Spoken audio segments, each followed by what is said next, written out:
नमस्कार संदीप जी, बहुत बहुत स्वागत है आपका। नमस्ते अंजू मैम, सारे दर्शकों को नमस्कार। सबको सावन मास की शुभकामनाएं जी। आपको भी ढेर सारी शुभकामनाएं। हर हर महादेव। हर हर महादेव। संदीप जी, पीएम मोदी ने एक हफ्ते में अपना चौथा वीडियो भी इंस्टाग्राम पर कल रात को डाल दिया और राहुल गांधी को एक और जख्म दे दिया। पहले वीडियो के सदमे से अभी तक कांग्रेसी उभरे नहीं है। आप देखिए, मल्लिकार्जुन खड़गे से लेकर कांग्रेस पार्टी के सारे नेता, राहुल गांधी तो प्रेस कॉन्फ्रेंस में वीडियो दिखा दिखा कर बता रहे थे कि क्या वीडियो बनाया, लेकिन अब तो ये चौथा वीडियो आ गया जिसमें उन्होंने साफ कर दिया कि जो कानून बना है एंटी पेपर लीक का, जो बिल था दोनों सदनों में पास हो गया। अब तो राष्ट्रपति जी के दस्तखत भी हो गए हैं और वो कानून बन गया।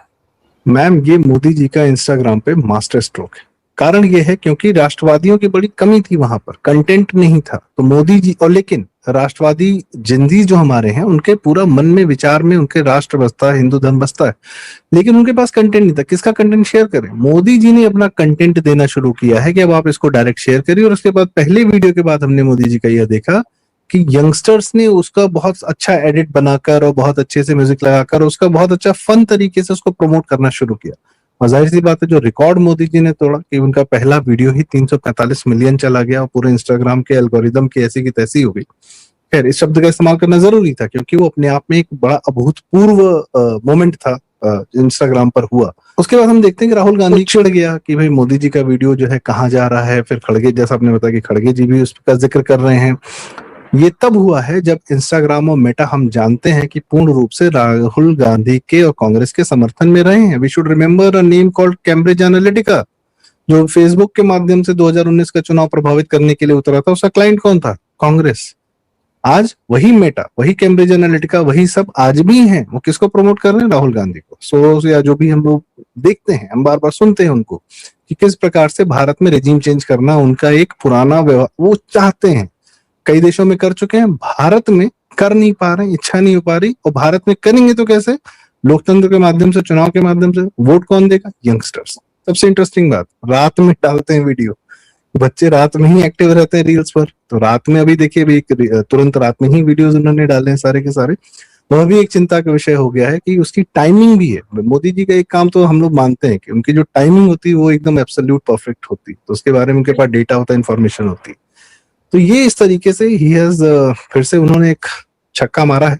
तो मोदी जी ने जो धमाका किया है इंस्टाग्राम पर, इससे वहां पर जितने ये लोग थे, जितने बच्चे थे जो गालियां दे रहे थे, इंस्टाग्राम का एल्गोरिदम उनको पुश कर रहा था, प्रमोट कर रहा था, वो अब सब एक कोने में दुबक गए हैं। बिकॉज जो यंगस्टर सपोर्ट करते हैं भारत को, मोदी जी को या भाजपा को या किसी भी रूप में राष्ट्र को सपोर्ट करते हैं, उनको बहुत धारदार हथियार मिल गया है मोदी जी का कंटेंट। कि देखो, पिछले एक महीने में हम देख रहे थे कि समस्या के बारे में इतना चर्चा हो रहा है, इतनी चर्चा हो रही कि नीट पेपर लीक हो गया। भाई, समाधान निकाल दिया उन्होंने, कानून बना दिया। कानून, क्या शानदार कानून बना है, उसकी डिटेल्स वहां पर आ रही हैं। तो अब उसको सपोर्ट करने के लिए, पुश करने के लिए, प्रमोट करने के लिए मोदी जी का यह वीडियो बहुत ज्यादा काम आएगा, ताकि यह जानकारी जन जन तक, जेन जी तक, सब तक जाए कि देखो कानून बन गया, तुम्हारी समस्या का समाधान हो गया। अब तुम्हें गाली देने की या सड़क पर आने की या इस तरीके का कोई हरकत करने की या दिपके जैसे लोगों की, दहिया जैसे लोगों की, दास जैसे लोगों को सपोर्ट करने की आवश्यकता नहीं है। और अब ये दोबारा किस मुंह से सड़क पर आएंगे?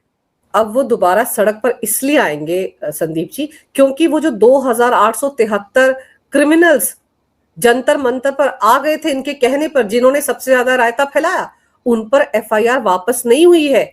सुप्रीम कोर्ट ने भी साफ कहा है कि जो छात्र थे, अगर उनसे गलती हो गई तो उनको तो माफ किया जा सकता है, लेकिन क्रिमिनल बैकग्राउंड वालों को माफ नहीं किया जा सकता। और इसीलिए सौरभ दास ने अभी जो लेटेस्ट बात कही है वो ये कही है कि अगर वो एफआईआर विथड्रॉ नहीं हुए तो हम दोबारा सड़क पर आएंगे। तो अब किस मुंह से सड़क पर आएंगे? मोदी जी ने तो बता दिया कि कानून बन गया एंटी पेपर लीक पर, अब क्या होगा? इस बार ये अपनी क्रेडिबिलिटी लूज करके सड़क पे आएंगे। तुम पिछली बार स्टूडेंट्स के लिए सड़क पर आए थे, इस बार क्रिमिनल्स के लिए सड़क पर आओगे, जिनके पर आरोप हैं, हत्या के आरोप हैं, रेप के आरोप हैं, पॉस्को जैसे आरोप हैं, बहुत सारे चोरी छिनैती झपटमारी के, यहाँ तक कि पुलिस पर हमले के आरोप हैं पिछले एक महीने में। तुम उनके लिए इस बार सड़क पे आओगे तो तुम्हारा तो पिछला जो थोड़ा बहुत क्रेडिबिलिटी था वह भी गया। केजरीवाल की क्रेडिबिलिटी जाने में 2-3 साल लगे थे, 4 साल लगे थे, पर तुम इन लोगों ने तो 1 महीने में अपनी पूरी क्रेडिबिलिटी लूज कर दी। और किस प्रकार के लोगों से मिल रहे हैं, कपिल सिब्बल और अरुंधति राव, पूरा जो इनके मंच पर जितने लोग आए थे एंटी भारत लोग, उससे ही तुम्हारी क्रेडिबिलिटी डाउन हो रही थी। पर चलो, धर्मेंद्र प्रधान जी का इस्तीफा हो गया, तुमको थोड़ी सी एक अहमियत मिल गई, पर अब क्या क्रिमिनल्स के लिए सड़क पर उतरोगे? ऐसे तो हमने खालिस्तान आंदोलन देखा था किसानों के नाम, वहां भी जब जैसे क्रिमिनल एक्टिविटीज होने लगे, उनकी क्रेडिबिलिटी खत्म हो गई, किसानों के नाम पर उतरे थे, क्रिमिनल्स को वो भी सपोर्ट करने लगे। तो ये अब नहीं चलेगा, काठ की हंडी बार बार नहीं चढ़ती है। और ये लोग जिस प्रकार से व्यवहार कर रहे हैं और जिस प्रकार से मजाक उड़ा रहे हैं, या टीवी मीडिया को जिस तरीके से ये लोग बोल रहे हैं, तो ये क्या है ना, ये बहुत तेजी से ज्वार भाटा जो होता है, ये बहुत तेजी से राइज किया, बहुत तेजी से इनका पतन भी हो गया पिछले 1 महीने में। पर हाँ, छात्रों की जो एक समस्या थी उसका समाधान हो गया। अब छात्रों को पता है कि सरकार सुनती है। आप अगर तमीज से अपनी बात कहेंगे, बिना हिंसा के अपनी बात कहेंगे, ठीक ठाक तरीके से बात करेंगे, सही माध्यम से कहेंगे, सरकार सुनेगी। आप चिंता न करें। ऐसी सरकारें कभी देखी ही नहीं किसी ने कि सरकारों ने अपने मंत्रियों का इस्तीफा ले लिया और उसके बाद कानून बनाया, परमानेंट समाधान दिया है, परमानेंट समाधान दिया है। आपके पास अब समस्या क्या है? क्रिमिनल्स को समझाने की, क्रिमिनल्स को बचाने की। तो ये भारत की जनता जो है कभी एक्सेप्ट नहीं करेगी, particularly youngsters, they will never accept this. बात यही नहीं खत्म हो रही है। अब आप जो है तेवर देखिए इनके, सौरभ दास और वो जो अभिजीत दिपके हैं, वो दोनों इंस्टाग्राम पर ही लाइव कर रहे थे और उसमें वो किस तरह से एक बड़े चैनल की एंकर है उनको कोस रहे थे कि अरे वो तो इंटरव्यू मांगने के लिए आ रही थी, मैं नहीं दे रहा हूं। भाव देखिए, ये सारे के सारे कॉकरोच इन मीडिया के बनाए हुए हैं और आज मीडिया को आंखें दिखा रहे हैं कि मैं तो सोचा था मना कर दूं, उसको ब्लैकलिस्ट में डाल दूं। ये कह रहा था सौरभ दास। मैम, ये जो सौरभ दास और अभिजीत दिप के बात कर रहे हैं, अंजना ओम कश्यप जी की बात कर रहे हैं कि वो इंटरव्यू हमारा लेना चाहती हैं, हम तो नहीं देना चाहते हैं। तो ये इनका जो दम्भ है, ये जो इनका एटीट्यूड आ रहा है ना, इसकी जड़ में भी दिल्ली की मीडिया है। इन्होंने ही इनको सर पे चढ़ाया। अब ये कंधे पे चढ़ के, जो मुहावरा है मैं उसका इस्तेमाल नहीं करना चाहता क्योंकि असंसदीय हो जाता है, पर कंधे पे चढ़ाया आपने। आपको पुराना अपना इतिहास नहीं याद है कि केजरीवाल को कैसे आपने 2-3 महीना पूरा प्रमोट किया, पुश किया, और अंत में उसने क्या किया? पंजाब में किस प्रकार से पंजाब किसी यूट्यूबर्स को मारता है और अखबार बंद कराता है, और आपको कैसे वो ट्रीट करता था दिल्ली मीडिया को। आपने फिर वही 12 साल बाद फिर कुछ अननोन लोग जो अमेरिका से सीधे उड़ के चले आ रहे हैं, बॉस्टन से, उनका इतिहास का था पता नहीं, कुछ नहीं, आप कुछ नहीं बता रहे हैं, और आप सिर्फ और सिर्फ ये कह रहे हैं कि ये तो स्टूडेंट्स हैं। और आपकी आंख के सामने वो सो कॉल्ड छात्र नहीं थे, छात्रों के साथ में जो अपराधी आए थे वो हमले कर रहे हैं पुलिस पर, लेकिन फिर भी आप उसको डाउन कर रहे हैं। तो ये आप अगर सांप पालेंगे तो सांप तो आपको काटेगा ही। संदीप जी, पुलिस कर्मियों पर ही हमला नहीं कर रहे थे, मीडिया कर्मियों को भी मारा इन लोगों ने अपने आंदोलन में। जंतर मंतर में देखो ना, कितने सारे चैनल्स के पत्रकारों को पीटा। न सिर्फ पीटा, महिला पत्रकारों के साथ क्या बदसलूकी की, वो आपको नहीं दिखा? वो आपको मीडिया पर हमला नहीं दिखा? तो ये आपका अपना किया हुआ कर्मफल है जो आपके ऊपर आ रहा है। आपने इनको प्रमोट किया। दूसरी बात, एक और बात कहना चाहता हूँ अंजू जी, प्रधानमंत्री मोदी जी ने स्काई रूट नाम के एक स्टार्टअप का जिक्र किया इसी आंदोलन के दौरान में, जिन्होंने रॉकेट लॉन्च किया प्राइवेट स्पेस में। भारत के लिए कितनी बड़ी उपलब्धि है। क्या इस पूरी जो हमारी टीवी मीडिया है, इनको कुछ हमारे कुछ ढंग के यंगस्टर्स 1 महीने में नहीं मिले जिनको ये पैरेलली खड़ा कर सकते कि ये दास और दहिया और ये दहिया का डांस दिखाया जा रहा है, दिपके की बातें, फर्जी बातें, उसका खाना दिखाया जा रहा है, लेकिन जो अच्छे बच्चे हैं इसी यंग जनरेशन में, इसी जिंदगी में, जो ढंग का काम कर रहे हैं, जो स्पोर्ट्स में मेडल्स जीत रहे हैं, आपको उनकी बात नहीं की जा रही है। कितने कितने अचीवमेंट्स होते हैं, हर महीने अचीवमेंट्स होते हैं। क्या आप उनकी बारे में बात नहीं कर सकते थे? कर सकते थे, पर आपने नहीं किया। क्यों? क्योंकि आप भी एजेंडाबाजी कर रहे थे। तो जिसको आपने पुश किया, प्रमोट किया, भस्मासुर बनाया, आज वो आप ही को गाली दे रहा है, तो क्या बुरा कर रहा है? क्योंकि वो आपका ही बनाया हुआ है। और अब आप सोचते हैं कि वो आपको जो है तमीज, अब वो अगर वो केंद्र सरकार से बदतमीजी से बात कर रहा है तो आपको कैसे छोड़ देगा? और किसका चेला है? सबको पता है, आम आदमी पार्टी के ही से ही निकले हैं ये सब। उस जब कुएं में ही भांग मिली है तो फिर कहां से ढंग के लोग निकलेंगे? और ये सब तो वैसे ही किस नशे में रहते हैं, किस सब्सटेंस में रहते हैं, वी डोंट नो। जी अंजू जी। और फिर ये तो लेफ्ट लिबरल जमात वाले हैं, ये तो उस इकोसिस्टम वाले हैं जो हमेशा से मोदी के विरोध में रहा है।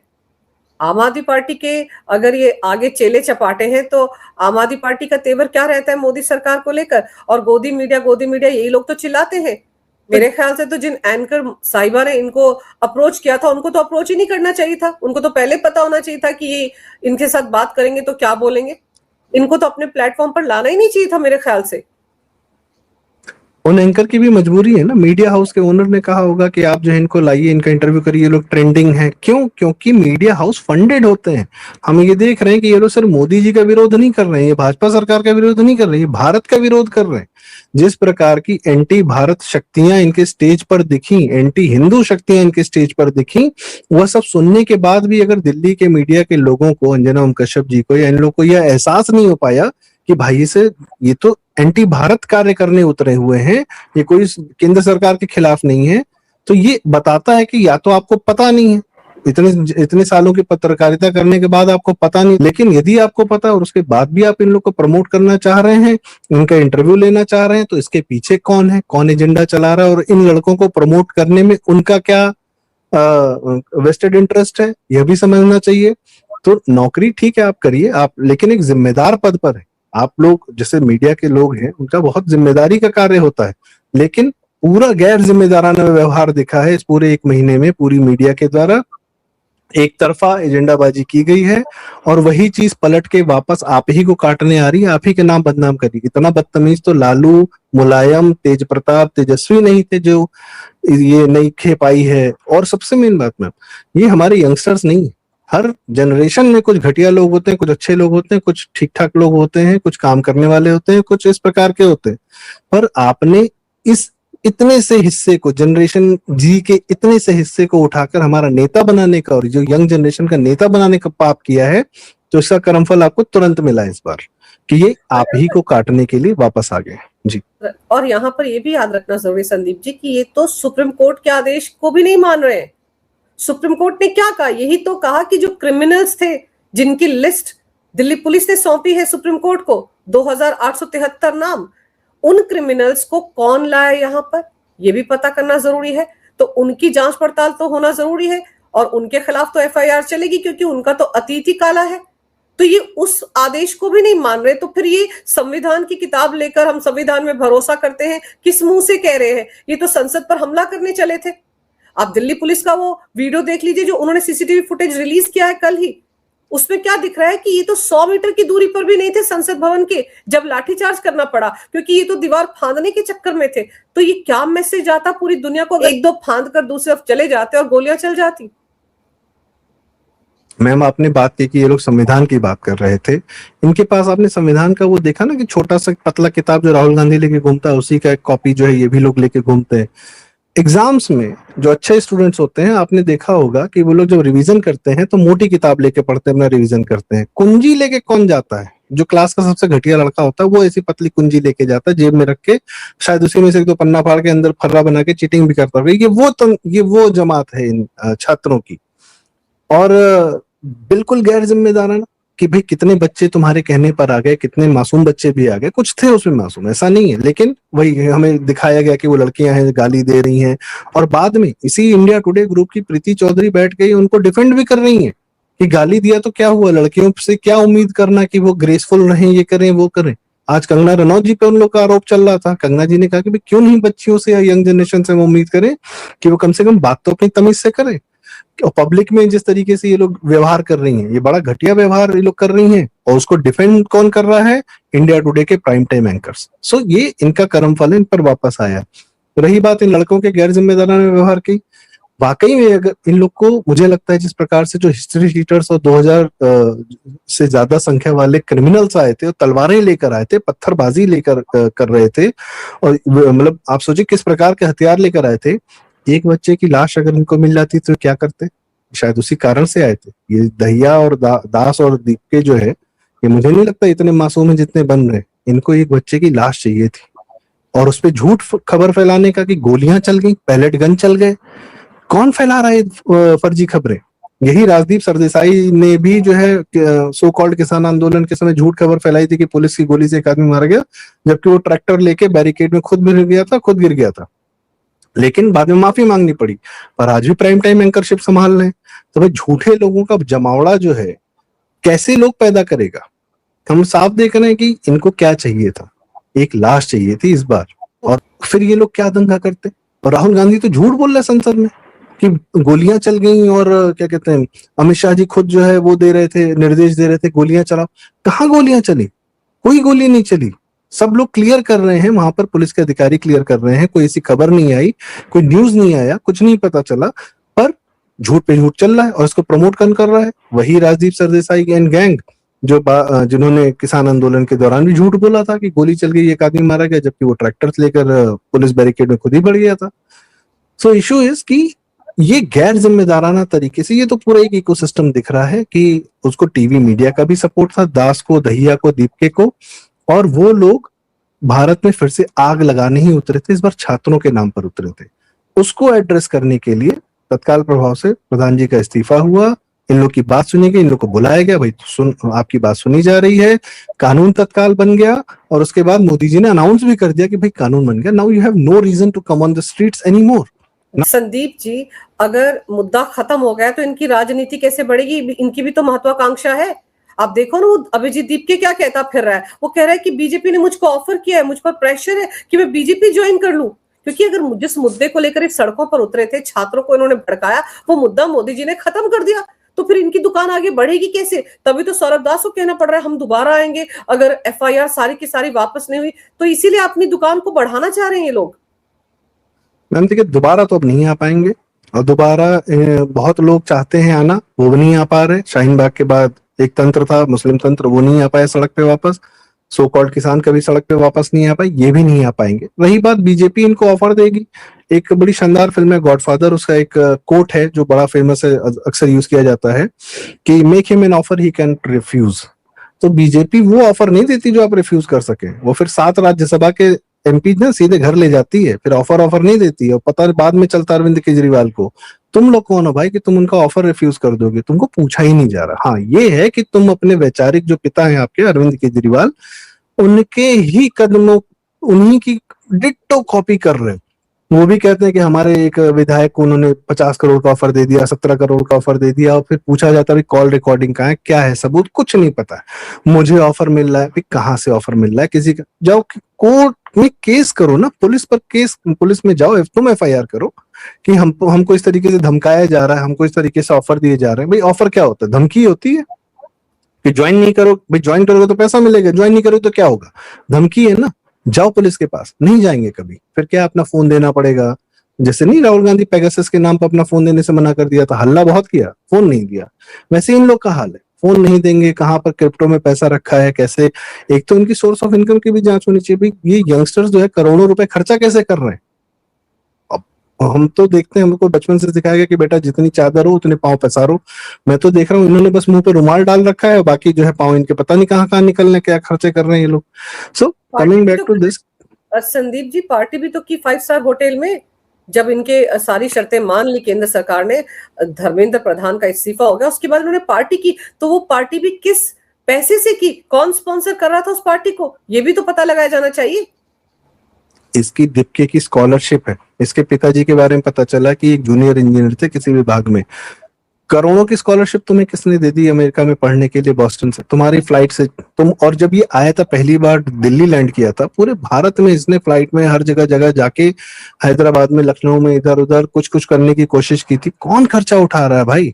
उसके बाद जो आप एकदम बात सही कह रहे हैं कि पार्टी, उतनी बड़ी पार्टी बहुत बड़े बड़े लोग नहीं सोच पाते, बड़े बड़े कॉर्पोरेट्स वैसी पार्टी नहीं कर पाते हैं अपने सक्सेसफुल बहुत सारे कार्य करने के बाद, जैसे ये लोग कर रहे थे।